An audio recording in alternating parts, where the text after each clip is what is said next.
Ok. Bien, ahora vamos a hablar de la relación entre la línea de transmisión, aquí está la línea de transmisión, y el elemento al cual es conectada. ¿Correcto? ¿Cuál elemento es? No sé, puede ser otro transmisor, puede ser otra antena. Fíjense que la línea de transmisión se puede utilizar para enviar energía de un punto al otro. O sea, ya no necesariamente hoy en día se utiliza para enviar desde el transmisor hasta la antena. Este es uno de los usos de la línea de transmisión. Hoy en día puede ser empleada para enviarlo desde un equipo hasta el otro equipo. ¿Correcto? Desde un equipo hacia varios equipos. ¿Ok? Entonces, ¿qué relación debe tener la línea de transmisión con el equipo al cual voy a conectar para que toda la señal fluya hacia el equipo? Eso es lo que vamos a estudiar ahora. Bueno, entonces les traigo pues un par de ejemplos sencillitos. ¿Ustedes alguna vez, cuando eran más jóvenes, estuvieron jugando alguna vez con un lazo para producir oxidaciones? Correcto. Entonces, fíjense, si ustedes toman un lazo y hacen una oxidación, pero la otra punta del lazo la dejan, por ejemplo, sobre el piso, ¿sí? ¿Qué va a suceder? Entonces ustedes hacen la oxidación comienza a viajar en forma de onda por el lazo, ¿está bien? Y luego ella, a medida que va encontrando el piso, se va disipando y se pierde, ¿correcto? Esa es una de las cosas que pasa, digamos, con una onda en un lazo. Ahora lo que voy a hacer es lo siguiente, voy a colocar ese lazo, por ejemplo, acá en una pared. Aquí puede estar, esa unión puede estar suelta o puede estar fija. ¿Qué sucede? Entonces, ustedes hacen una onda, la onda llega hasta la pared, ¿y qué sucede? Se devuelve y ustedes sienten, ¿no? Después de un tiempo sienten el movimiento, la fuerza en su brazo, ¿está bien? Entonces, fíjense, yo puedo hacer que la onda que yo fabrico acá se devuelva o no se devuelva, ¿correcto? ¿Cómo hago eso? Cambio las condiciones del elemento que está al otro lado del lazo, ¿ok? Entonces lo que vamos a hacer ahora es estudiar cuáles son las condiciones que debe tener el otro elemento para que la onda se devuelva o no se devuelva. ¿Estamos de acuerdo? Eso es lo que vamos a hacer ahora.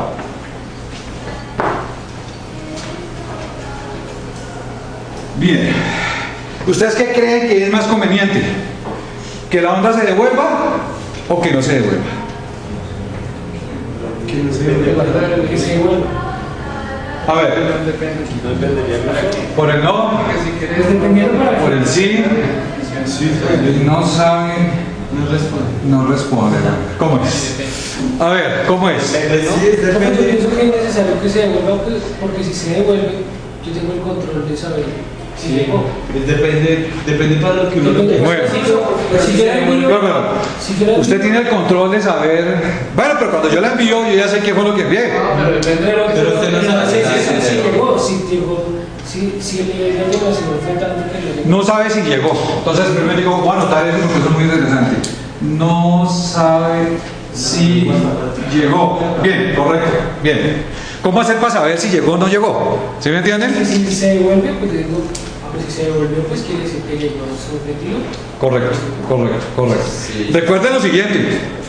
Les pido el favor que vuelvan otra vez a meter en su mente la pregunta, pero esta vez la piensen mucho con respecto a lo siguiente. La energía no se crea ni se destruye, solo se transforma. ¿Ok? Solo se transforma. Bien, entonces, basado en ese principio, la ley de la conservación de la energía, ¿ustedes qué dirían? ¿Qué es más conveniente? ¿Que se devuelva o que no se devuelva? Pues yo diría que se devuelva porque esa energía con la cual se devuelve puede generar otra vez la misma onda para volver a enviar. Para volver a enviar. De reenviarse así constantemente. Pero el problema es que sí. Bueno, a ver, Diego, ¿usted qué se habla? ¿Se devuelve? O sea, ¿qué es más conveniente? ¿Que se devuelva o que no se devuelva? Que no se devuelva. Que no se devuelva, ¿por qué? El problema es que si yo sigo enviando datos constantes, yo envío el primer dato, mientras que mi primer dato se me está devolviendo, el último se está yendo hasta ahora, choca. Van a chocar. Interesante, ¿no es cierto? Choque. Entonces, salsa choque.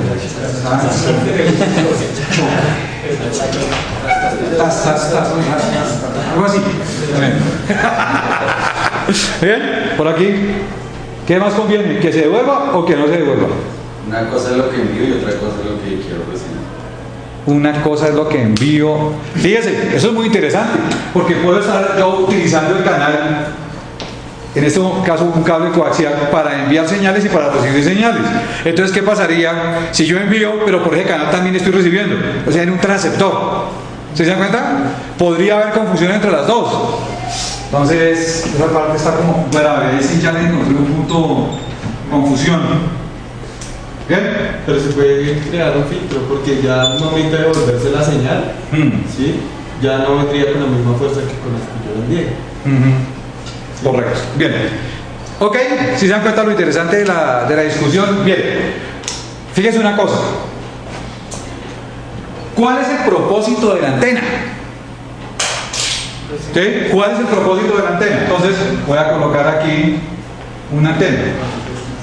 Entonces, el propósito de la antena es fabricar una onda de naturaleza electromagnética. La gran virtud, la gran ventaja que tiene fabricar una onda electromagnética es que ya tiende a desplazarse. Claro, toda onda tiende a moverse.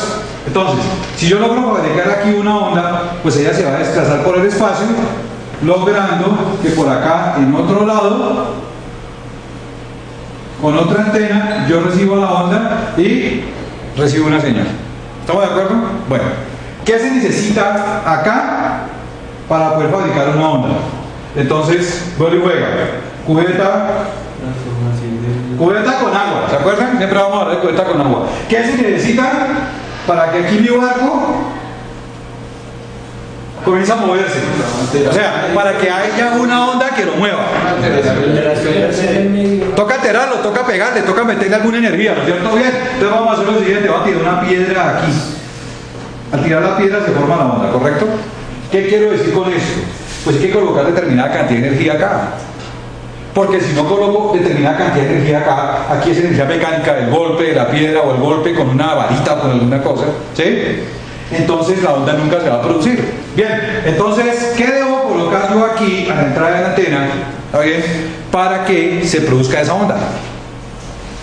Pues una determinada cantidad de energía. En este caso va a ser energía de corriente alterna de radiofrecuencia. ¿Correcto? Eso es lo que se va a colocar ahí. Bien. Esa energía de radiofrecuencia es la que viene moviéndose a lo largo de la línea de transmisión. ¿Desde dónde viene? El caso más sencillo. Viene desde un transmisor. ¿Estamos de acuerdo? Bueno, entonces fíjese una cosa.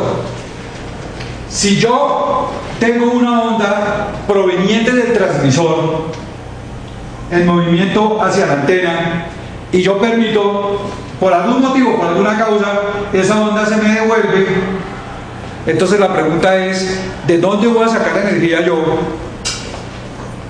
para fabricar la onda que va a viajar? ¿Sí se dan cuenta? Yo no puedo pretender que llega la onda acá, me fabrica una onda y se devuelve. No puedo pretender eso, porque eso sería decir que acá mágicamente creé más energía. La energía de la señal se gasta para producir la onda que se va a ir y repentinamente aparece más energía para fabricar una onda que se devuelva. ¿Sí se dan cuenta? Entonces, eso estaría violando la ley de conservación de la energía. La cantidad de energía que está teniendo el transmisor es una, tantos vatios de potencia. Esos vatios deben llegar acá a la antena. La misión de la antena es convertir esa potencia eléctrica en onda de alta frecuencia, en onda de radio. ¿Está bien? Pero fíjense, la cantidad de energía que está entrando acá es finita, tiene un valor determinado. No puede crecer. ¿Cuál sería la mejor opción para poder lograr la mejor transmisión desde este punto hasta este punto? ¿Cuál sería la mejor opción en cuanto aquí a esta energía que está llegando acá? Que se gaste toda. ¿Sí o no? Entonces, si yo logro que toda la energía del transmisor hacia la antena se gasta toda aquí en fabricar una onda, lo más probable es que esa onda va a llegar más lejos. ¿Por qué? Porque tiene más energía. ¿Estamos de acuerdo? Entonces, aquí, pegámosle pasitico, pasitico, pasitico. Apenas medio toquemos el agua. ¿Qué va a pasar? Se genera la onda, pero muy poco. Se produce una onda y a los 3 longitudes de onda ya está totalmente atenuada. Se murió. ¿Está bien? ¿Qué se necesita para que la onda llegue desde este punto a mover mi barco? Se necesita darle duro al agua. Y si le doy bien duro, pues esa onda va a viajar más. ¿Estamos de acuerdo? ¿Por qué viaja más? Porque tiene más energía. ¿Correcto? Bien. Entonces, esa posibilidad de que la onda se me devuelva, eso es lo que yo menos quiero que pase en sistemas de radiofrecuencia. Es lo que menos quiero. ¿Ok? Pero se presenta. ¿Ok? Entonces ahorita vamos a discutir en qué condiciones se presenta, por qué se presenta, cómo corregirla, cómo se mide y todo ese tipo de cosas. Bien, les voy a dar un nombre antes de que continuemos. Esa evolución de ondas da origen a un fenómeno que se presenta en la línea de transmisión que se llama el SWL o relación de onda estacionaria.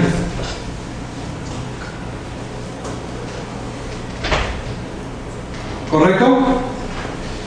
Esa relación de onda estacionaria, esa cantidad de energía de vuelta, eso es lo que queremos evitar.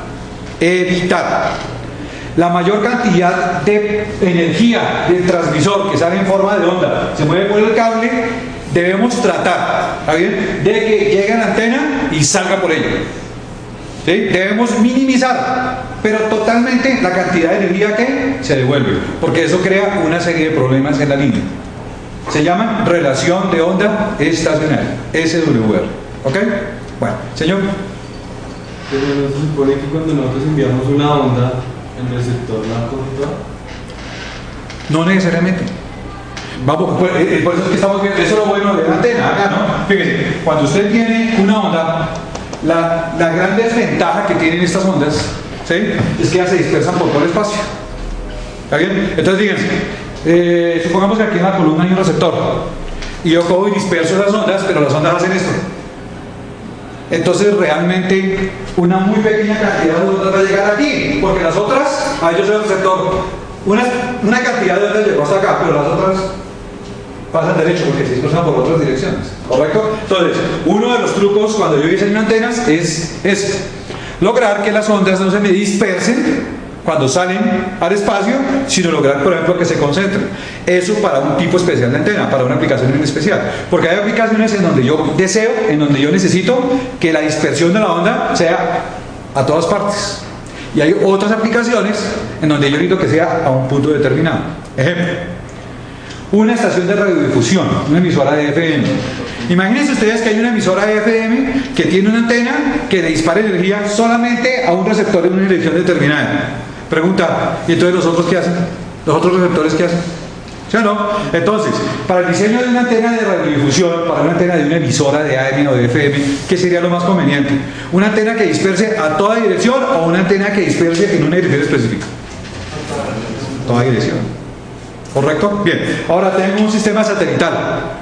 ¿Sí? El satélite, aquí está la estación terrena, la de tierra. Y el satélite está allá, en ese punto del espacio. ¿Está bien? Entonces yo cojo mi antena, ¿está bien?, y voy a dispersar la señal. Se la disperso allá a mi vecino, se la disperso allá al otro, por allá, ¿sí o no? ¿Está bien? ¿Ustedes sí creen que yo logre pegarle al satélite que está por allá? Por ejemplo, un geoestacionario. Está cerquita, 36.000 kilómetros de distancia. Está un satélite geoestacionario.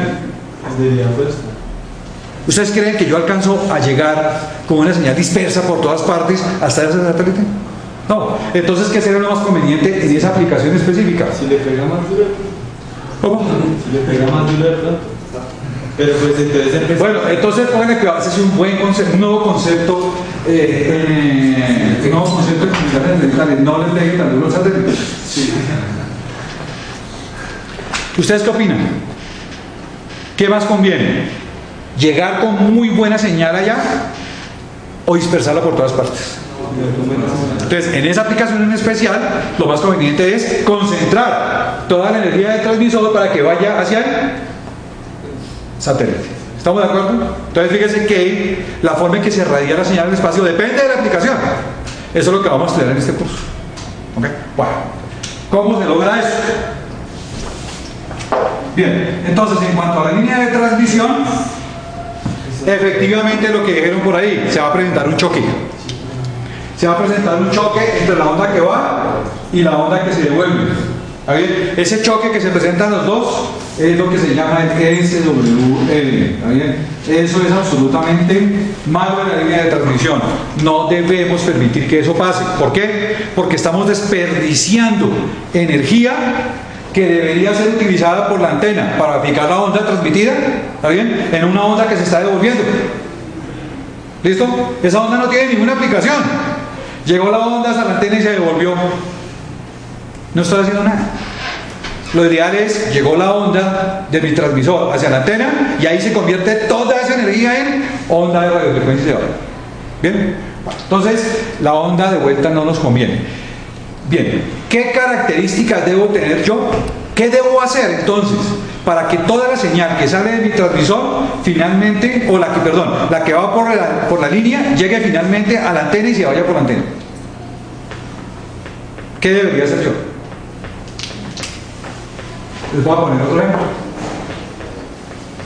Supongamos, por ejemplo, un tubo lleno con agua.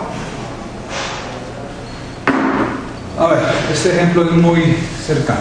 A ver, tengo un tubo que lleva una determinada cantidad de agua y le voy a poner a eso un grifo o un terminal o alguna cosa para que pase el agua a otro sistema. ¿Está bien? Por ejemplo, tengo otro tubo acá y le voy a poner una conexión así de grande a mi tubo. ¿Qué opinan? ¿Cómo? ¿Qué sucede con el agua? Llega aquí el agua y tiene una conexión así de grande y luego sigue mi tubo. ¿Qué pasaría? Menos presión. Hombre, se riegan las manos, así de simple. Se sale el agua del tubo. ¿Sí se dan cuenta? El acople entre los dos tubos no es conveniente. ¿Sí o no? Bueno, muy bien. Entonces tenemos el otro caso. Tengo un tubo acá, tengo el otro tubo acá. Este termina aquí, pero yo agarro y hago lo siguiente.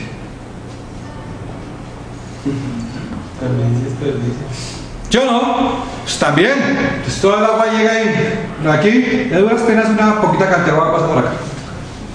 ¿Estamos de acuerdo? Ahí ya les dije todo. ¿Está bien? ¿Cuál es el mejor acople para pasar agua de un tubo al otro? ¿Cuál será la mejor condición de acoplamiento? Un acople del mismo diámetro. ¿Estamos de acuerdo? ¿Sí es claro? Un acople del mismo diámetro. Bueno, muy bien.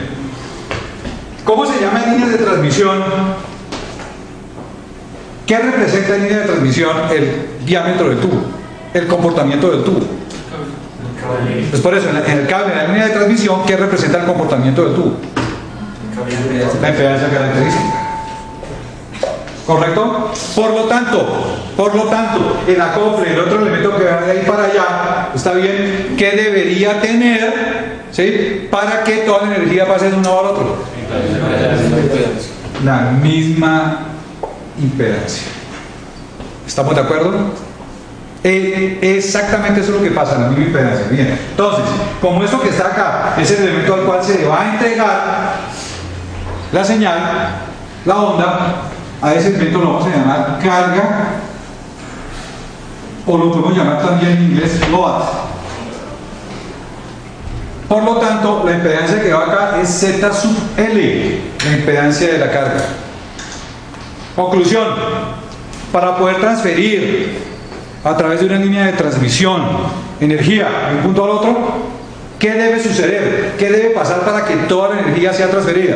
Pues que la impedancia de la carga debe ser igual a la impedancia característica de la línea de transmisión. Si es más grande o más pequeña, va a haber desperdicio. ¿Correcto? Esa es la parte clave.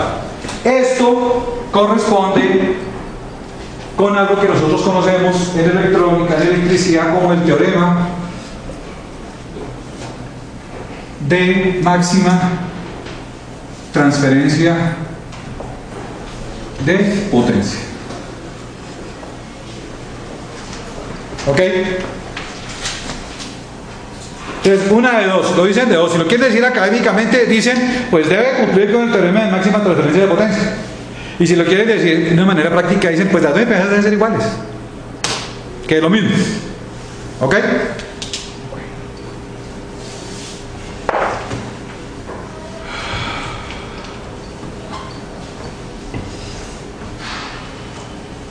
Bueno, entonces, la terminación, el elemento load, a eso también se le dice el elemento terminal de la línea de transmisión, o sea, se le llama terminación en algunos libros.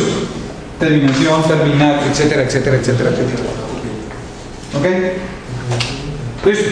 Si yo hago un sencillo circuito resistivo, una resistencia acá y una resistencia acá, ¿ok? Fíjense una cosa. Acá puedo graficar, en ese eje tengo la potencia que recibe la carga, está en porcentaje, ¿no es cierto? O sea que aquí este punto correspondería a 100% de potencia recibida, ¿correcto? Bien, miren la gráfica, ¿está bien? Entonces, la gráfica acá, este eje es la relación de impedancias, es RL sobre RS, ¿ok? ¿Qué relación debe existir entre la impedancia de carga y la impedancia esa que está acá, RS, ¿está bien? Para que se logre una máxima transferencia de potencia, o sea, para que se logre que 100% de la energía llegue hasta la carga, pues la relación tiene que ser esta que se ve acá. 1, ¿ok? ¿Cómo se logra que la relación entre las dos resistencias sea 1? Pues que ambas sean iguales. ¿Estamos de acuerdo? Pues que ambas sean iguales. Entonces la conclusión aquí es que para que se logre este punto de máxima transferencia de potencia, RL debe ser igual a RS. ¿Ok? ¿Sí o no? ¿Qué significa RL? R load. ¿Qué significa RS? Source. O sea, la resistencia de la fuente y esta es la resistencia de la carga. ¿Ok? Bien.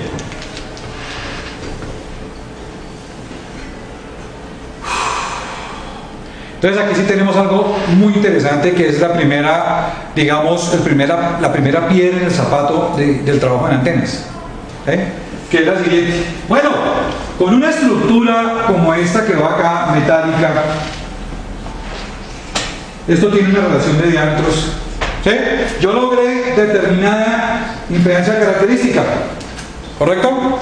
Pero sucede que esta estructura metálica, llámese cable coaxial, yo la debo conectar a otra estructura metálica, ¿está bien? Como por ejemplo esta.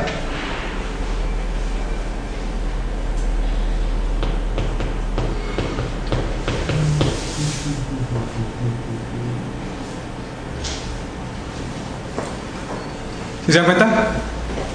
Yo debo hacer una conexión entre una estructura metálica y otra estructura metálica.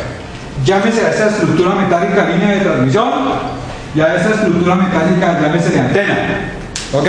Bueno, ya sabemos que la relación de diámetros acá es la que determina la impedancia característica y el dieléctrico y las cosas. ¿Bien? La gran pregunta del millón es: ¿y acá cómo hago yo para calcular una estructura metálica cuya impedancia sea igual a la impedancia característica de la misma? ¿Cómo hago eso? ¿Será que lo puedo hacer? ¿Será que lo puedo hacer a toda frecuencia o solamente a alguna frecuencia en particular? ¿Sí se dan cuenta? Gravísimo. Bien, entonces, esto es algo de lo que tenemos que estudiar en este curso.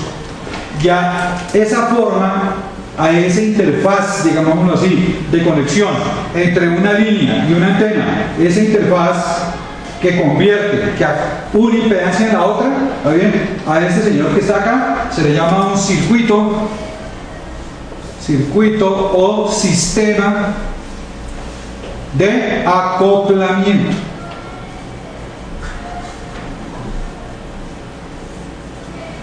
¿Correcto? Y nosotros, como parte de nuestros ejercicios de ingeniería, tenemos que aprender a calcular ese circuito o ese sistema de acoplamiento. Eso es lo que la gente llama popularmente como adaptación de impedancia o acoplamiento de impedancia. ¿Listo? Bien.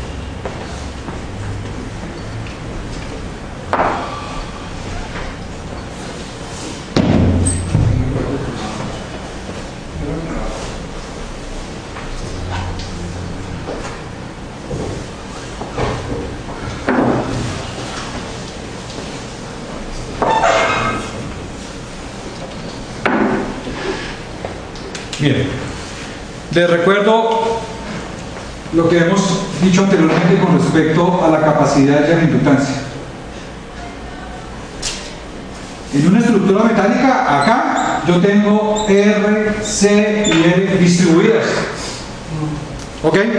Si yo hago un análisis, un equivalente eléctrico de las R, L y C distribuidas que hay en esa estructura metálica, pues muy probablemente yo voy a llegar a esta conclusión de que aquí hay algún tipo de impedancia. ¿Correcto? Bien, pero fíjese una cosa, la impedancia puede tener tres naturalezas. La impedancia puede ser de tres naturalezas diferentes. ¿Sí? ¿De qué naturalezas puede ser la impedancia? A ver.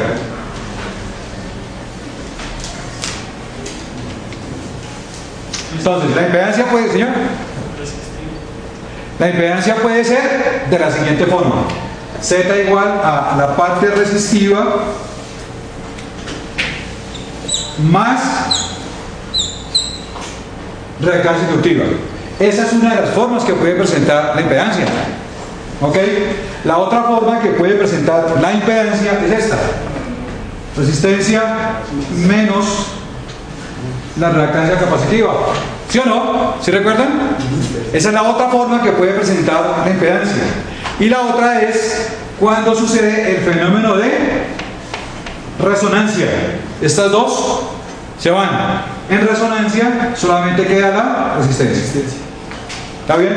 Entonces, técnicamente, ¿cómo se dice? Que la impedancia puede ser inductiva, que la impedancia puede ser capacitiva, o que la impedancia sencillamente puede ser resistiva. ¿Ok?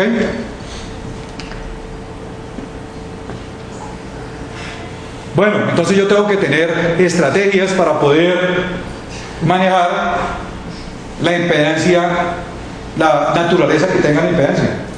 ¿Ok? Si la impedancia es resistiva, ¿qué debo hacer? Pues le coloco en la carga una resistencia y se acabó. ¿Sí o no? Bien, a propósito,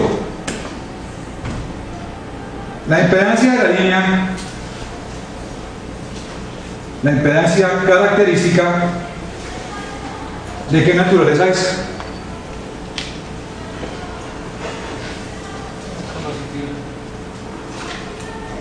¿Se acuerdan lo que les dije en un cuadro? No es esto, no es esto, no es esto, no se mide con multímetro y no sé qué. Y les dije una lista de no es, no es, no es, y sí es, y sí es. ¿Está bien? Entonces, en ese cuadro, si recuerdan, ¿de qué naturaleza es la impedancia característica de una línea? Es real, no tiene componentes complejos, ¿de acuerdan? Por lo tanto, vamos a considerarla resistiva, solamente real. Real. ¿Sí? Recuerden que es impedancia característica igual a raíz de R sobre C. Da un número, no tiene magnitud. ¿Sí? Bueno, muy bien. Entonces, la que puede estar variando de naturaleza es la impedancia de la carga, ¿sí o no? La impedancia de la carga sí puede ser o inductiva, o capacitiva, o resistiva. Entonces, fíjese, ¿cómo hago yo con una impedancia que es real, que es la de la línea, para conectarme a una carga que es o inductiva, o capacitiva, o etcétera? ¿Sí se dan cuenta? Entonces, primer caso, la impedancia de la carga, por fortuna, es resistiva, mejor dicho, estamos de buenas y es resistiva. En ese caso, ¿qué deberíamos hacer? Por ejemplo, si tengo una línea de 50 ohmios de impedancia característica, ¿qué tipo de carga, qué valor de carga debería conectarle yo a esa línea para que haya máxima transferencia de potencia? ¿Qué tipo? ¿Qué tipo? Bobina, condensador o resistencia. Resistiva, porque estamos hablando de cosas reales, ¿no? Bueno, ¿de qué valor? Tiene que ser igual porque es el mismo valor para que transfiera según este gráfico para mí, ¿no es cierto? Entonces, para una línea de 50 ohmios, yo debería colocar una resistencia, un elemento resistivo, no resistencia, un elemento resistivo cuyo valor sea 50 ohmios. En estas condiciones, yo logro la máxima transferencia de potencia desde la línea hasta la carga, ¿correcto? Entonces tenemos acá RL igual 50 ohmios. ¿Bien? Máxima potencia, ¿sí? Correcto. Esa es la máxima transferencia de potencia. Pregunta. ¿Qué pasa si esta impedancia RL no fuera 50 ohmios? Fuera un poquito más grande, un poquito más bajita. ¿Qué pasaría? ¿Pérdidas? Recuerde que las pérdidas de la línea tienen que ver con su longitud. ¿Sí me entienden? Por su longitud. Entonces, ¿qué pasa en este caso? Va la onda, llega aquí, ¿qué pasó? No encontré el tamaño adecuado, entonces ¿qué pasa? Pues lo que pueda pasar se va por la línea, ¿sí o no? ¿Ok? Esto corresponde al caso de tubo más pequeño o tubo más grande. Lo que alcance a pasar, al otro lado va a pasar. ¿Y qué pasa con el resto? Fíjate, acá cómo hace, si todo esto está conectado, cómo hace la energía para salirse, para gotear o algo así, ¿cómo hace? ¿Cómo hace? No tiene para dónde coger. ¿Cuál es la única vía que tiene la línea, la onda para moverse?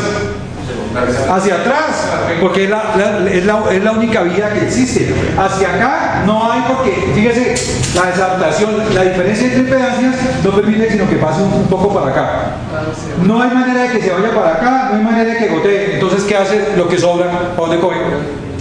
Lo que sobra se devuelve. ¿Correcto? Bien, entonces, esta situación, máxima transferencia de potencia, tiene que ver con una cosa. Cuando esto no pase, se va a generar una onda hacia atrás, una onda que se mueve, que es el exceso de energía que no se pudo ir por la impedancia de carga. ¿Correcto? A esta onda que se devuelve, vamos a llamarla onda reflejada.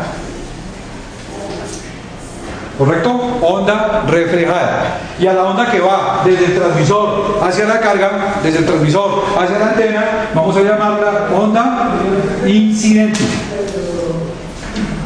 Onda incidente, onda reflejada. ¿Ok? Bien. Entonces, bien sea que la carga sea más grande o más pequeña que la impedancia de la línea de transmisión, que la impedancia característica, en ambos casos, más grande o más pequeña, siempre se va a producir onda hacia atrás, onda reflejada. ¿Ok? Siempre se produce onda reflejada. Bueno, entonces, primer caso. Si la carga es netamente resistiva, entonces debe tener el mismo valor de la impedancia característica de la línea, ¿correcto? Si es una línea 75, entonces la impedancia debe ser 75 por la impedancia de carga. ¿Estamos de acuerdo? Bueno, ahora supongamos que la carga no es resistiva, es capacitiva. Esta es la carga. ¿Sí o no? Entonces, ¿cómo debería hacer yo para poder compensar esa situación? ¿Cómo hago para conectar mi línea, que es resistiva, hasta aquí? ¿Cómo hago para conectarla con algo que es capacitivo? Bien, entonces primero este con este. Si yo hago este igual a esta, pues listo, ya tengo, digamos, un acoplamiento ahí, ¿no es cierto? Bien, ya logré esto, ya logré acoplar. Pero, ¿cómo hago para destruir esta? ¿Cómo hago para que se desaparezca de ahí? Entonces, recuerden ustedes que cuando estamos en resonancia, el efecto capacitivo se anula con un efecto inductivo del mismo valor de reactancia, ¿correcto? Entonces, fíjense, el circuito que yo debo colocar acá, ¿está bien? Para poder compensar esta parte capacitiva es que simplemente una bobina, un elemento inductivo, ¿ok? Ese le compensa la parte capacitiva de la antena. Si la antena fuera inductiva y mi línea fuera real, ¿qué debo colocarme entre las dos para que haya acoplamiento? Entonces, vuelvo y juega. Esta R debe ser igual a esta R, ¿sí o no? Como primera medida. Pero ¿cómo hago para compensar esta reactancia inductiva acá?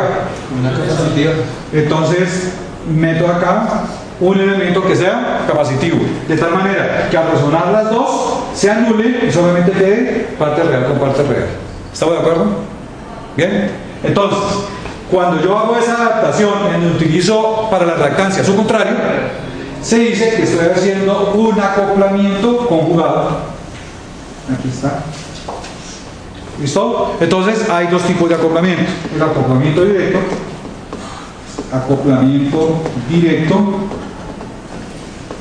que es resistencia con resistencia, y está el acoplamiento conjugado, que es ponerle la reactancia contraria y hacer las resistencias iguales. ¿Ok? Entonces, en general hay dos formas de acoplar una línea a una carga, bien sea por acoplamiento directo o bien sea por acoplamiento conjugado, lo contrario. Entonces, salió un nombrecito conjugado. Recuerden ustedes que en los números complejos existe la multiplicación por el conjugado, ¿se acuerdan? Es por eso, por el contrario. Muy bien. Listo. Entonces, estos son los casos generales de acoplamiento de impedancia.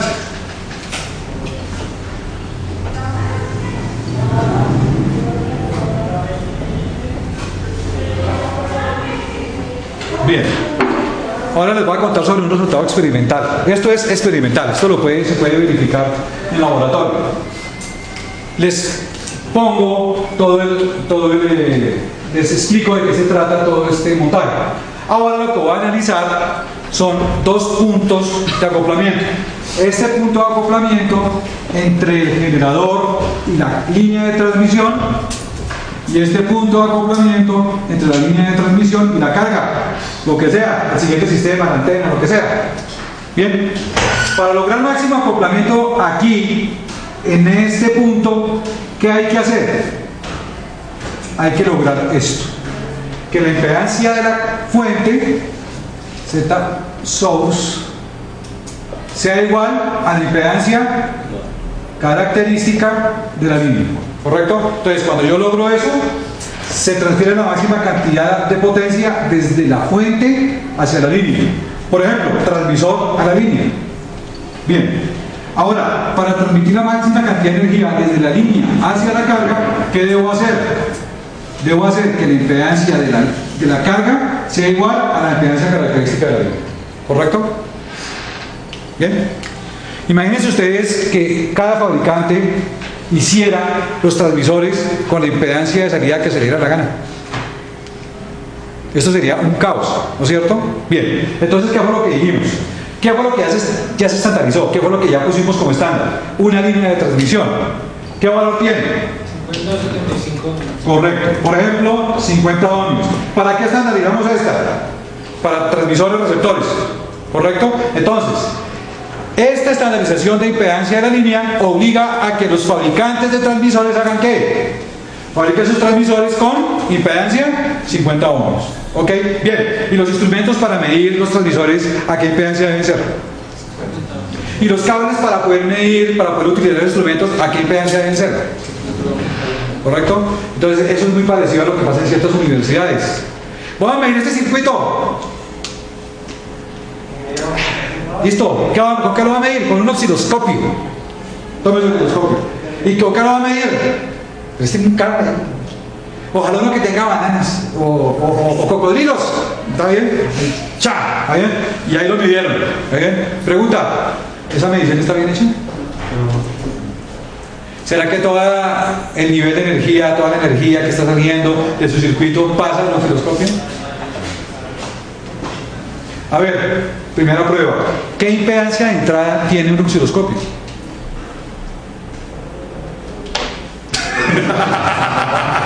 ¿Cuál es la impedancia de un osciloscopio? Porque les cuento una cosa, todos los instrumentos y todas las cosas tienen impedancia. 75 ohmios. Correcto. La impedancia de un osciloscopio, ahí en el BNC, ¿se acuerdan? La entrada, ahí, miren ahí encimita. ¿Qué dice? Dice 1 megohmio. ¿Está bien? Esa es la impedancia de entrada de un osciloscopio. ¿Está bien? Y de este otro, por ejemplo, en voltaje, ¿cuál es la impedancia de entrada? ¿Correcto? 10 megohmios. Esa es la impedancia industrial estandarizada para multímetros en la escala de voltaje. Y en la escala de corriente, ¿cuál es la impedancia de entrada? Un corto. 0 ohmios. Porque acuérdense que el perímetro toca colocarlo en serie con el circuito para poder medir. Entonces no puede tener impedancia. Tiene que ser un corto. ¿Sí o no? En cambio, el voltímetro toca ponerlo en paralelo con lo que estoy midiendo. Si tiene baja impedancia, ¿qué pasa? Lo va a cargar, va a afectar la lectura. Por eso es que los voltímetros deben tener alta impedancia de entrada. Se fabrican con 10 megohmios. El estándar industrial para osciloscopios es 1 megohmio. ¿Está bien? Y para todos los aparatos que funcionen con alta frecuencia, con radiofrecuencia, por ejemplo, analizadores de espectro, por ejemplo, generadores. ¿Cuál es la impedancia de los instrumentos esos? Impedancia general para la radiofrecuencia. 50 ohmios. ¿Correcto? 50 ohmios. ¿Ok? Les ruego el gran favor que tengan en cuenta eso que les estoy diciendo. Cuando ustedes conectan un instrumento con algún experimento que están haciendo, con algo que van a medir, la situación no es utilicemos cualquier cable que tenga mana. ¿Sí me entienden? Ahí ustedes tienen que tener conciencia de cuál es la impedancia de ese cable. Bueno, necesito conectar un generador de radiofrecuencia, de los que hay ahí, o necesito medir con un contador de frecuencia. ¿Cuál cable utilizamos? Pónganle un BNC, hay cualquiera. ¿Sí se dan cuenta? ¿Cómo garantizan ustedes que este instrumento de 50 ohmios, un contador de frecuencia, les esté contando bien lo que es con un cable de naturaleza desconocida? ¿Está bien? Entonces, algo que sí debemos tener mucho cuidado en los laboratorios, cuando ya son laboratorios profesionales, por ejemplo, lo que pasa en mi laboratorio. En mi laboratorio, todos los cables son medidos, todos los cables son verificados, de todos los cables se tiene una trazabilidad, de todos los cables sabemos qué impedancia tiene, qué pérdida tiene, cuál fue su última calibración, qué factor de velocidad tiene, etc. Pues a mí me toca porque yo trabajo en un laboratorio de calibración. Entonces yo no me puedo dar el lujo de descalibrar un instrumento o medir mal un instrumento simplemente porque no sé con qué cable lo estaba haciendo. ¿Sí? Entonces, eso es un refinamiento técnico que toca tener en algunos laboratorios. De pronto, acá también para ciertas pruebas toca comenzar a tener ese tipo de refinamientos. ¿Ok? Ese tipo de cuidados. Tengan cuidado. No es cualquier cable. ¿Sí? Muy bien.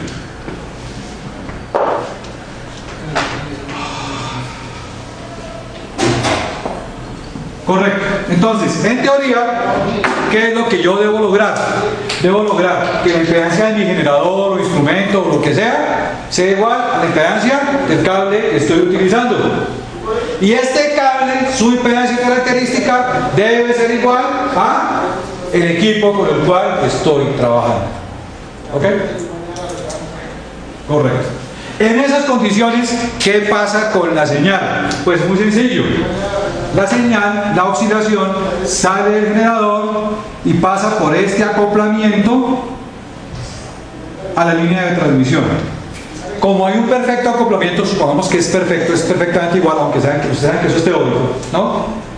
Ahí comienza a existir la parte ya práctica de la cosa, ¿sí? Pero supongamos que es teórico, entonces toda la energía de la señal pasa acá, por lo tanto no hay devolución.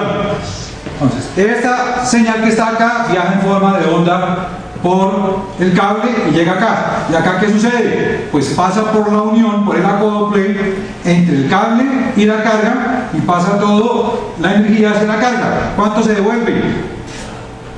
Nada. Bien, entonces, cuando yo logro eso, cuando igualo impedancias, cuando hago perfecto acoplamiento de impedancia acá, acoplamiento perfecto, y cuando aquí hago perfecto acoplamiento de impedancia, entonces yo logro la mejor condición para que la señal llegue desde la fuente hasta la carga. ¿Ok? Esa es la mejor condición. Eso es teórico, porque los acoplamientos perfectos no existen. ¿Ok? No existen. O sea, va a haber algún grado de diferencia entre las dos impedancias. Por lo tanto, va a haber algún grado de señal de vuelta. Eso siempre va a pasar, siempre. ¿Ok?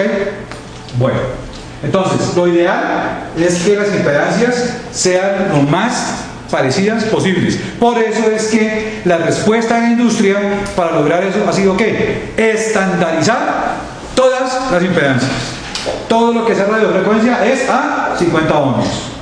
Todo lo que sea para sistemas de transmisión de señal a larga distancia, lejos, es a 75 ohmios. Y se acabó. ¿Ok? Todo es generadores, cables, instrumentos, cargas, todo, absolutamente todo. Ejemplo, un sistema típico de distribución de señal a larga distancia. A larguísima distancia, ¿cuál es? La televisión por cable. La televisión por cable. Tienen un sitio central en donde están generando todos los canales, ¿está bien? Y tienen un cablezote largote que sale de ahí y comienza a distribuir por todas partes. ¿Cómo se llama el cable? Yo creo que les dije la vez pasada. Que sale de ahí a repartir a todo el mundo, el cable grueso. Se llama la línea troncal. Esa línea troncal llega a unos amplificadores de distribución, ¿está bien? Ahí llega a amplificar la señal y salen unas tomitas por donde sale el cable del garito que va a su casa. ¿Estamos de acuerdo? Bien, fíjense, esa línea de transmisión está enviando desde un sitio muy lejano hasta su casa la señal de televisión.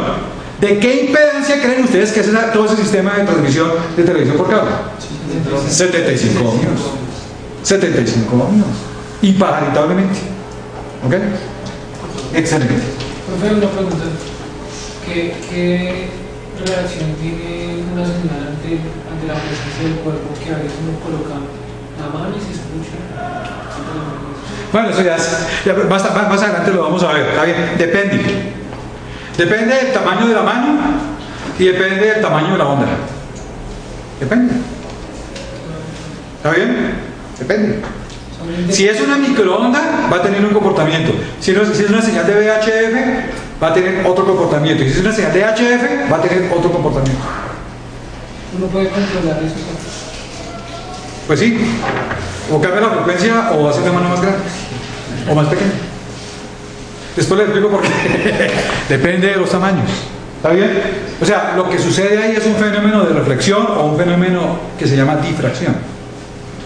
¿Sí? Bueno, vamos a estudiar los dos casos extremos. Extremos. ¿Está bien? De la carga. ¿Cuál sería un caso extremo de la carga? A ver, ¿cuáles serían los dos casos extremos de la carga? Que no tenga la misma impedancia. Que fuera mayor. No, extremo. Ese sería un caso normal, que no tenga la misma impedancia. ¿Sí? ¿Cuál sería un caso extremo? ¿Cómo? Que fuera mayor la impedancia de la... ¿Ustedes se acuerdan cuando vimos, no sé si cuando ustedes vimos análisis de circuitos? Síntesis de circuitos. ¿Está bien? Que yo siempre les hablé a ustedes de los casos extremos de impedancia. ¿Está bien? Entonces, la impedancia característica es una de las muchas impedancias que hay dentro de todo el rango de impedancias del universo. Por aquí en algún lugar está, por aquí, impedancia característica. ¿Correcto? Pero fíjense que todas las impedancias del universo tienen un punto mínimo y tienen un punto máximo. Todas, absolutamente todas, caben ahí, en ese rango. ¿Cuál es el extremo? Fíjense, los casos extremos, acá en la carga, ¿cuáles serían? Pues que tenga este valor o que tenga este valor. Esos son los dos casos extremos. Que tenga la mínima impedancia del universo o la máxima impedancia del universo. ¿Está bien? Entonces, ¿cuál es la mínima impedancia del universo? Mejor dicho, impedancia es lo que se opone, ¿no? ¿De acuerdo? Es la oposición. Entonces, ¿cuál es la oposición más pequeña que hay en el universo? Impedancia cero. ¿Cuál es? Impedancia cero. Le tenemos un nombre. ¿Cómo se llama? ¿Cómo? ¿Cómo? No. No. ¿Cómo? ¿Cómo? ¿Cómo? Sin miedo. En el instituto les enseñé. La impedancia más bajita del universo es esta. Aquí tengo un circulado, ahí tengo el otro. Es esta, mira. Ahí los conecté sin oposición. ¿Cómo se llama eso? Corto. ¿Muy bien? ¿Cuál es la impedancia más grande del universo? ¿Está bien? O sea, toda la oposición del mundo. ¿Cuál es? ¿Cómo se llama este? Abierto. Abierto. Yo les enseñé ya eso. Abierto. ¿Está bien? Entonces fíjense que todas las impedancias del universo se encuentran sus valores entre corto y abierto. Son los valores extremos. Entonces, tenemos que analizar cuál es el comportamiento de la línea de transmisión cuando aquí hay un corto o cuando esta vaina está abierta. ¿Ok? Eso es lo que vamos a hacer ahora. No con una carga, así sea un poquito diferente. Ese es el caso normal cuando hay carga. El caso extremo es cuando está esa línea en corto o está abierta. Que la antena por ahí arriba se desconectó, el cable se desconectó. Eso es abierto. ¿Sí? Que llegó un pájaro, hizo alguna vaina por ahí, o entró agua, humedad y quedó la vaina totalmente llena de agua en corto. ¿Sí? Entonces tenemos que analizar los dos casos. ¿Ok? ¿Qué hora es? Por favor. No hay corto, no hay 12 minutos. ¿No hay qué? 12. ¿Y 12 minutos? Acá nos vamos. Bueno, entonces.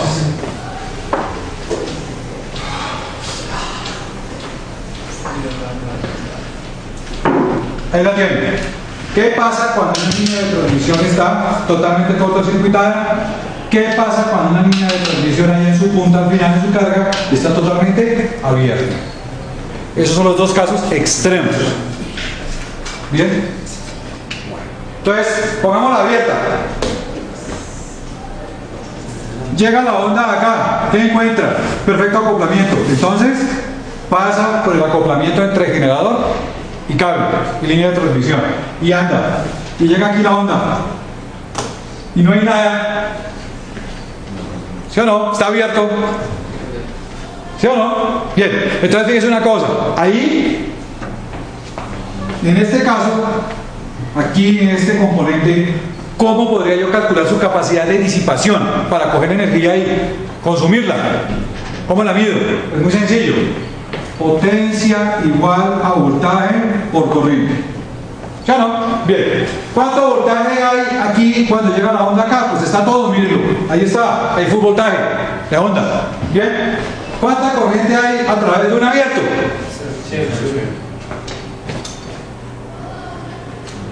Cero. Por lo tanto, ¿cuánta potencia se disipa aquí en un abierto? Cero. Cero. Bien, entonces el abierto es un componente, llamémoslo así, es algo que no está en capacidad de disipar energía. Por lo tanto, llega toda la energía a la onda aquí. ¿Y qué hace la onda con toda esa energía? Se devuelve. ¿Está bien? Toda, agarra ahí, se devuelve. ¿Estamos de acuerdo? Pero toda. Entonces, se devuelve toda la onda completica. ¿Ok? Bueno. Bien, supongamos que ahora quitamos el abierto y ponemos un cortocircuito. Vuelve y juega. Llega la onda acá y ya no encontró un abismo, encontró abierto, sino encontró una tapia, encontró cerrado. ¿Sí o no? Entonces, ¿qué hace la onda? Vamos a ver si es cierto. ¿Qué capacidad de disipación tendría un corto? Un corto. Potencia igual a V por I. ¿Cuánto voltaje hay en un corto? ¿Cuánto voltaje hay en un corto? Pues cero. En un corto, ¿cuánto voltaje hay? Perdón, cuando un cortocircuito da una tensión. ¿Sí? Voltaje. ¿Cuánta corriente hay? Pues toda, ¿no es cierto? Máxima. ¿Cuánta potencia da eso? O sea que un corto no tiene capacidad de disipación de potencia. Entonces llega la onda con toda su energía y ¿qué hace? Se devuelve toda, ¿correcto? Entonces, en este caso, también se devuelve toda la energía. ¿Bien? Correcto. Entonces, cuando yo tengo corto o cuando tengo abierto, toda la energía que yo coloqué en la línea de transmisión simplemente se devuelve. ¿Ok? Se devuelve. ¿Cuál es la diferencia? Fíjense, si yo tuviera alguna manera, entonces aquí, si yo pudiera meter aquí un instrumento de medición, ¿sí? Después les digo cuál es el instrumento y cómo lo meto ahí, porque así puede, pero ya es una técnica especial de radiofrecuencia. Bien, si yo pudiera meter un instrumento acá, ¿qué vería yo? Pues la señal que va en un sentido, ¿sí o no? Y vería la señal que se mueve en sentido contrario. O sea, que en este punto y a lo largo de toda la línea van a haber dos ondas. ¿Sí? Va a haber una onda hacia el frente y va a haber una onda hacia atrás. ¿Correcto? No va a haber una, van a haber dos. Una para acá y una para acá. ¿Estamos de acuerdo? Bien. Fíjense. Si yo midiera el desfasamiento, o sea, la posición de una con respecto a la otra, fíjense, su posición, su ángulo de fase de la una con respecto a la otra, ¿qué encontraría? Encontraría esto que está acá, que es muy interesante. Cuando yo tengo allá en la punta un abierto, el ángulo de fase entre las dos señales es 0 grados. O sea, las dos, la que sale y la que entra están en la misma posición. 0 grados entre las dos. ¿Ok? Bien. Si coloco un corto, entonces la distancia, la separación, la posición entre las dos ya no va a ser 0, va a ser 180 grados. Y así es como yo me doy cuenta si lo que pasó aquí en la punta fue un corto o fue un abierto.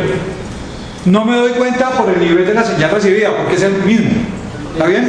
Me doy cuenta es por el ángulo de fase entre las dos, porque el ángulo de fase cambia. Para un abierto, 0 grados. Para un corto, 180 grados. ¿Listo?